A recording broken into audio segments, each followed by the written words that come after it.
राजनीतिक क्षेत्र में क्या काम हुआ? मूल्यांकन किया जाएगा कि विश्व का सबसे बड़ा विद्यार्थी संगठन कौन सा है, तो विद्यार्थी परिषद है।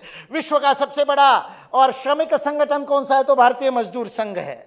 मनु के मछली के समान, भागवत में जो दशावतार की कथा आती है उसमें मनु महाराज की मछली का, मत्स्यावतार में जो वर्णन आता है कि मनु महाराज को मछली मिली, छोटी से कटोरी में रखी तो सुबह देखा कटोरी को मछली ने व्याप लिया, थोड़े बड़े बर्तन में रखा तो बड़े बर्तन को व्याप लिया, घर के सबसे बड़े बर्तन में रखा तो सुबह बड़े बर्तन को व्याप लिया, घर के बाहर की पोखरी में रखा तो पोखरी भर गई, तालाब में डाला गांव के तो तालाब की उरुणी भर गई, वहां से उठा करके नदी में डाला तो नदी में भी नहीं समाया, तब महासागर में मनु की मछली को डालना पड़ा था।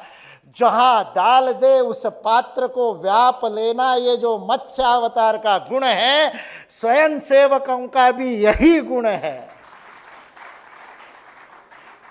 जिस समय श्रमिकों में काम नहीं था, दत्तोपंत ठिंगरी गए और जाकर के और कम्युनिस्ट और यूनियन में, ट्रेड यूनियन में जाकर के उसके जनरल सेक्रेटरी बने और उसके बाद में भारतीय मजदूर संघ की स्थापना हुई। अब जब आयोग गणना करता है इंटरनेशनल लेबर ऑर्गेनाइजेशन तो कहता है सबसे बड़ा मजदूर संगठन, सबसे बड़ा श्रमिक संगठन कौन सा है, तो वो भारतीय मजदूर संघ। जिस क्षेत्र में गए उस क्षेत्र को व्याप लिया। सेवा के अद्भुत उद्धार, सेवा भारती जितने सेवा प्रकल्प चलाती है कहीं नहीं है। विश्व के सबसे नंबर 1 संगठन खड़े हो गए।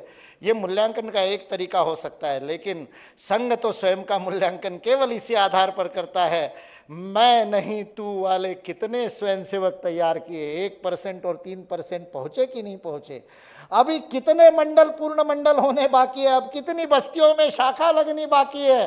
चर्चा आज भी 100 वर्षों बाद यही होती है, क्योंकि 10 दिशाओं में जाकर के सारे समाज व्यापी सर्वस्पर्शी संगठन के रूप में यह राष्ट्रीय चरित्र के निर्माण का यज्ञ चलाना, यही स्वयंसेवकों का काम है।